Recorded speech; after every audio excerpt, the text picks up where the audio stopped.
Have you ever asked yourself, is getting an MBA really worth it? These days, doing an MBA can cost you anywhere from 30 to 50 lakh. That's a huge amount. And yet, many people walk away feeling like they still don't understand how business works in the real world. Sure, you learn theories, attend lectures and network, but real success? It often comes from experience, risk, failure, and learning on the go. And here's the truth. You don't need a fancy degree to succeed in business or life. What you need are practical skills, strong habits, and the right mindset. And believe it or not, books can give you all of that and more. In this video, I'm sharing 10 powerful books that have taught me more about business, money, mindset, productivity, and decision-making than any expensive MBA program ever could. These aren't boring textbooks. These are books packed with real lessons, used by real people, in real life. Entrepreneurs, creators, leaders, and everyday people, many of them learned from these same books. What's amazing is that you can get each of these books for less than 500. You don't need to take out a loan. You don't need to quit your job. You don't need to wait for permission. You can start learning today. You can start applying these lessons today. And that's the magic of books, they meet you where you are. So here's my question for you. Would you rather spend 40 lakh and wait 2 years to maybe learn business, or spend 4,000 and start learning what actually works right now? If you believe that powerful learning doesn't have to come with a fancy certificate or a huge price tag, hit that like button to show you're with me. Subscribe to this channel for more book wisdom that actually helps you grow. We're not here for status. We're here for skills. Let's dive into the 10 books that change the way I think, work and live, and that can do the same for you. Ready? Let's go. So now that we're clear, expensive doesn't always mean effective, let's talk about why books are actually better than an MBA for most people today. MBAs are often sold as the golden ticket to success. But let's be honest for a second. They come with 3 major problems: debt, delay, and too much theory. Debt. A top MBA program in India or abroad can easily cost you 30 to 50 lakh, or even more if you include living costs. That's years of savings, or worse, years of loan repayments. Delay. You'll spend 2 years sitting in classrooms, learning concepts that often take forever to apply in real life. Theory over practice. You study case studies from big companies, but you rarely learn what to do when your freelance client ghosts you, your ad campaign flops, or your small business hits a rough month. Now, compare that to books. A good book costs maybe 300 to 500. That's less than a pizza. And in return, you get access to 10 to 20 years of someone's business experience, distilled into 200 pages. That's deep practical wisdom, fun, without the fluff. Think about this. Would you rather spend 1 lakh and read 200 of the best books on business, decision-making, and mindset over a year? Or spend 50 lakh on a degree, just to wait 2 years before you even start? And here's the best part. Books are flexible. You can learn at your pace, on your time, while working a job, running a business, or just figuring things out. No need to impress professors or sit through long lectures. You just open a book and let it speak to you. Many of the world's most successful people, Steve Jobs, Elon Musk, Oprah, Warren Buffett, they're all massive readers. And most of them didn't rely on MBAs to win. They learned from books, mentors, experiments, and experience. So if you're still wondering, can I really learn business from books? The answer is yes, you absolutely can. And today, we're going to prove it. So now that we know books can be more powerful than an MBA, let's begin with a modern classic that's helped thousands of entrepreneurs start smart and grow fast. Book 1. The Lean Startup by Eric Ries. This book is a must-read if you're starting anything business, product, service, or even content. Eric Ries teaches one powerful idea: build, measure, learn. Instead of building something big, spending all your money, and then seeing if people want it, start small. Build a version you can test. Get real feedback. Then improve. This method is called creating an MVP, a minimum viable product. It means you build the simplest version of your idea, just enough to see if it works. Let me give you a real-life example. A friend of mine wanted to launch eco-friendly tote bags. Instead of making 1,000 bags at once, she made just 20 samples. She sold them on Instagram to test designs and pricing. What happened? She realized people wanted a different handle style and were willing to pay a little more for premium fabric. Because she tested early, she avoided wasting money on a design that people didn't love. She saved 2 lakh in manufacturing costs and built a better product. That's the lean startup mindset. You don't need to go big or go home. You go smart and small first. And this doesn't just apply to businesses. Want to start a YouTube channel? Post one short video first. Thinking about launching a workshop? Try a 1-hour Zoom version before renting a hall. Selling a product? Start with a WhatsApp or Instagram page before building a full website. The key question this book leaves you with is, what small test can I launch today? You don't need perfect branding. You don't need a 10 lakh loan. You just need to start learning by doing. That's what Lean Startup teaches. Don't guess, experiment. And once you make that mindset shift, you stop being afraid of failure. Because now, failure becomes part of learning. So if you're stuck overthinking, waiting for the perfect time, this book is your green light. So after learning to start small and test smart with the Lean Startup, what's next? Now it's time to think big, not in size but in originality. And for that, let's talk about one of the most powerful business books ever written. Book 2, 0 to 1 by Peter Thiel. Peter Thiel is a billionaire entrepreneur and the co-founder of PayPal. In 0 to 1, he explains one bold idea. Don't copy. Create something new. Thiel says going from 0 to 1 means building something truly original, something the world hasn't seen yet. Going from one to many is just copying what already exists. For example, starting another pizza shop in your area, that's one to many. Inventing a way to deliver hot pizza by drone in under 10 minutes, that's 0 to 1. Let's look at a real example. Airbnb. When they launched, hotels already existed. But Airbnb saw a gap. Travelers wanted affordable, local stays and hosts had spare rooms. Instead of copying hotels, Airbnb created a new category. Today, it's a multi-billion-dollar company operating in over 190 countries. Thiel says most people fail because they focus too much on competition. But the best businesses don't compete, they create something so unique, no one can touch them. Here's the key idea. Monopoly isn't bad in business, Humpy. It means you're the only one who does what you do that well. So the book challenges you to ask, what do I know or care about that others are ignoring? What problem can I solve in a way no one else can? This book changed how I think. I stopped trying to beat others. Instead, I focused on building something that felt true to me. For example, one of my friends noticed people in small towns had talent, but no business coaching. So she created a local startup bootcamp just for tier 2 cities. No one else was doing that. It grew fast. You don't have to invent the next Google, but you can create something fresh, bold, and needed. Ask yourself, what problem are you uniquely suited to solve? That's where your 0 to 1 begins. So once you've found that bold idea from 0 to 1, something original and truly yours, how do you actually build it into a business that doesn't eat up all your time? Here's where this next book comes in, and honestly, it's one of the most misunderstood gems in entrepreneurship. Book 3. The E-Myth Revisited by Michael Gerber. Gerber drops a truth bomb early in the book. Most small businesses don't fail because of bad products. They fail because the founder tries to do everything. Let me ask you, have you ever met someone who opens a bakery because they love baking, but then ends up doing accounting, marketing, hiring, cleaning, and burns out? That's what Gerber calls the entrepreneurial myth. The idea that loving the work is enough to run a business. But real businesses don't run on passion alone. They run on systems. Gerber says, if your business depends on you, it's not a business. It's a job. Let me give you a real example. A friend of mine owned a small cafe. She was exhausted managing orders, prepping food, training staff every single day. Then she read this book and made one small change. She wrote down her recipes, standardized them, trained her staff to follow the exact steps. Suddenly, customers got the same great taste, whether she was there or not. That one process changed everything. The magic of this book is simple. Build your business like it's a franchise. Even if you never plan to franchise, think like McDonald's, where every burger follows the same system, in every location. Systems give you freedom. And don't worry, you don't have to fix everything overnight. Try this tip. Just document one thing this week. It could be how you answer emails, how you onboard a new client, or how you restock supplies. Write it down. Make it repeatable. Gerber says, organize around roles, not people. That way, if someone leaves or you step away, the business still runs. Ask yourself, if you took a week off, would your business survive or stop? If it would stop, this book is your next must-read. So once you've started documenting systems like the E-Myth suggests, you're now running a more organized, self-sustaining business. That's amazing progress. But systems are just one part of the game. Because here's the thing.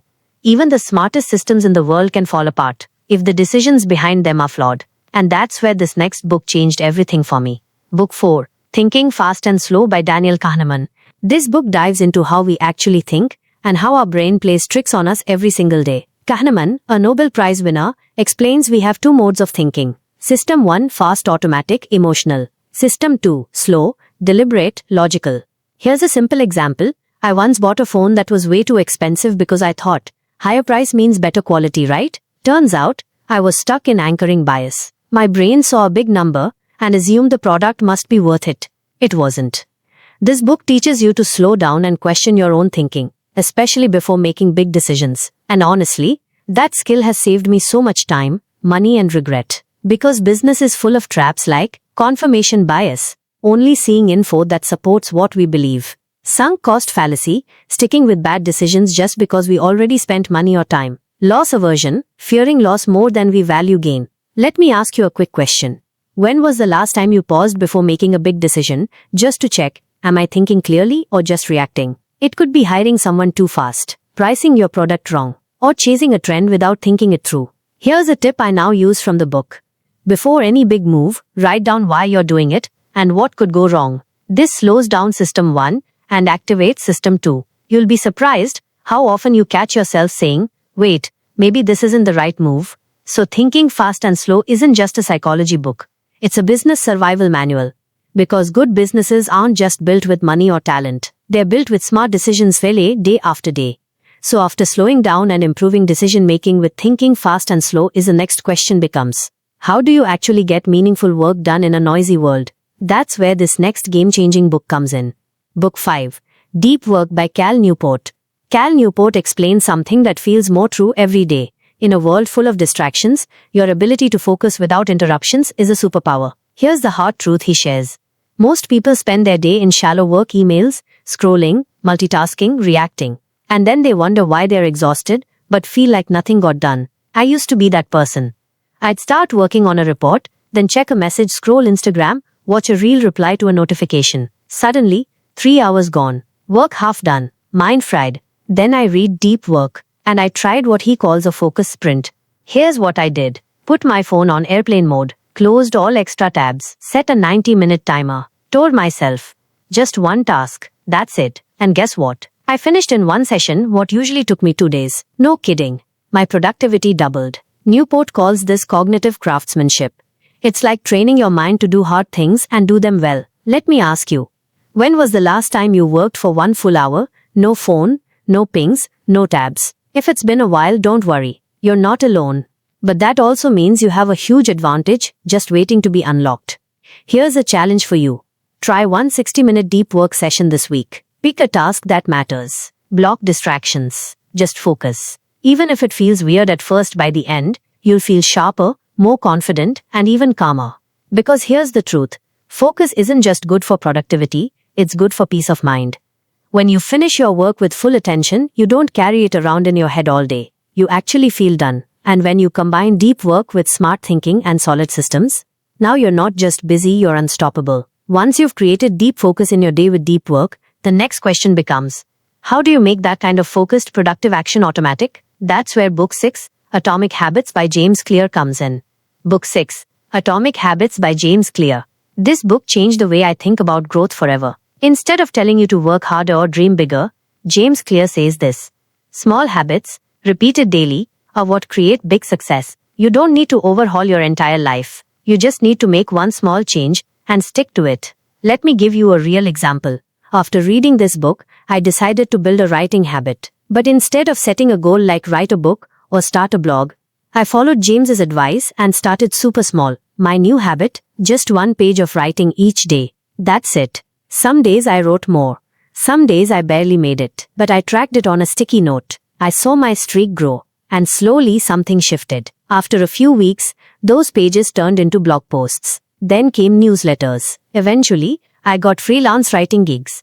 And it all started with one tiny habit. Clear calls this the power of compound growth. Like interest in a bank account, your habits multiply over time. Here's the problem. Most of us try to change too much too fast. We say, I'll wake up at 5 a.m. every day. I'll go to the gym 6 times a week. I'll quit sugar forever. And we crash in 3 days. Instead, James says to use this formula. Make it obvious. Make it easy. Make it rewarding. Want to read more? Leave a book on your pillow.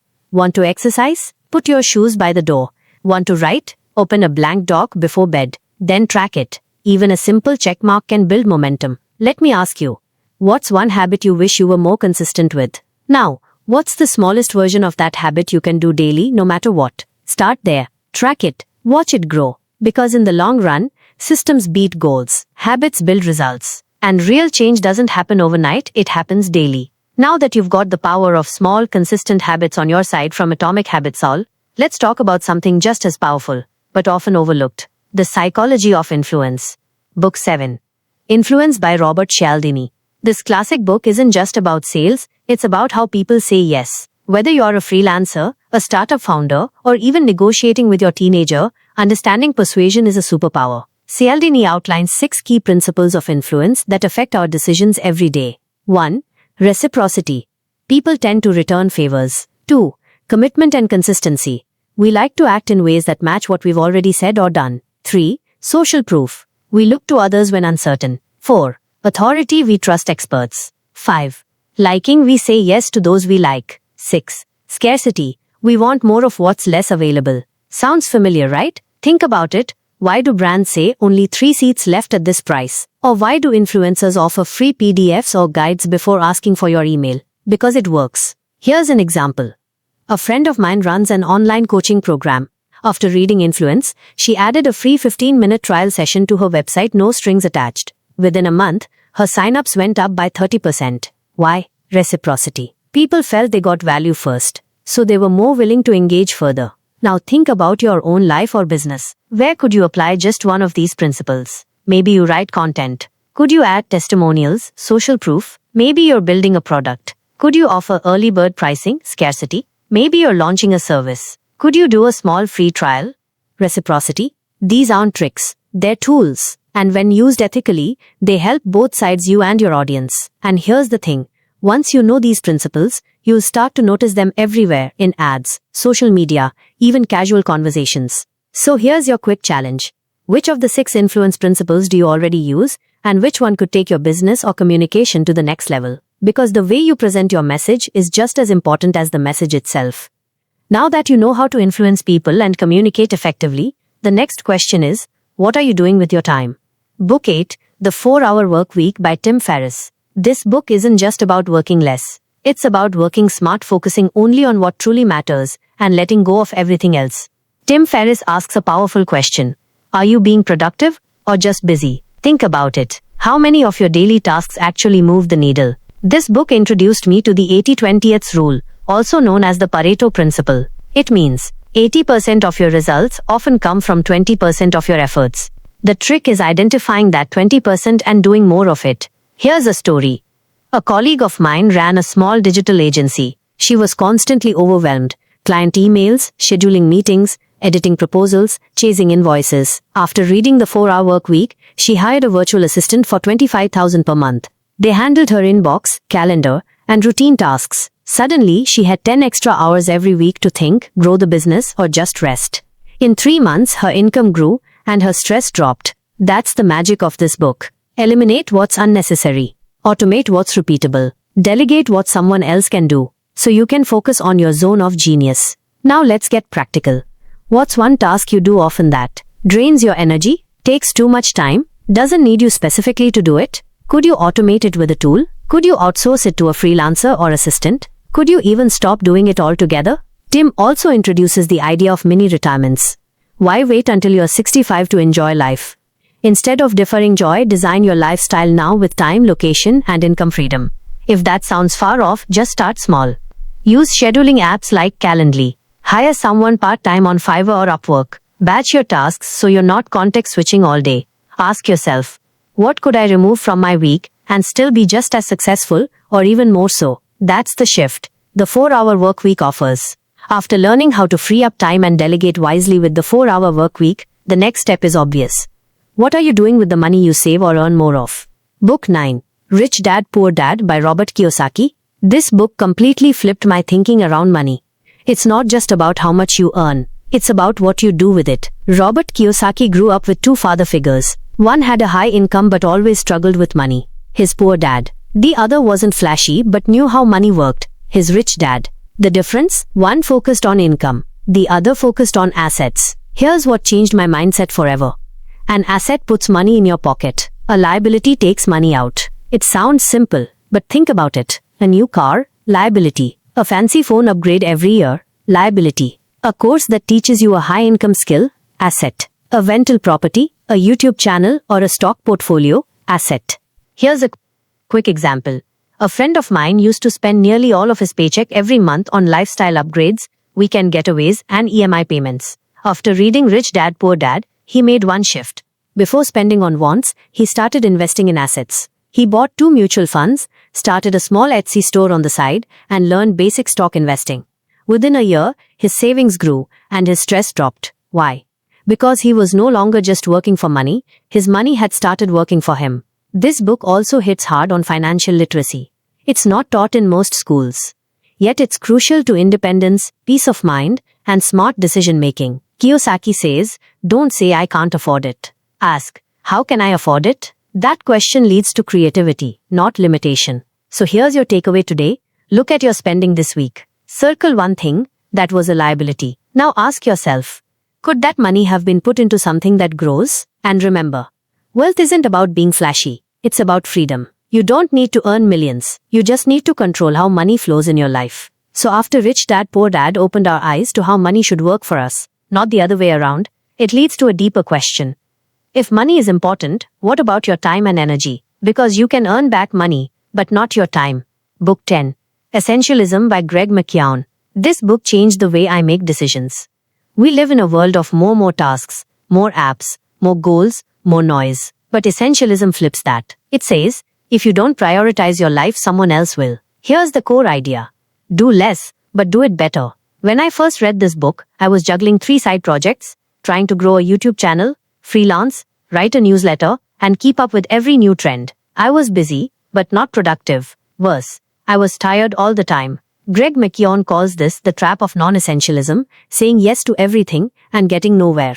So I did something scary. I said no to 2 projects. It wasn't easy. I had sunk time into them. But the moment I let them go, something shifted. I had focus. My remaining project grew faster. My stress dropped. Essentialism isn't about being lazy. It's about being intentional. Saying no to the noise so you can say yes to what actually matters. Ask yourself, do you really need to check emails 12 times a day?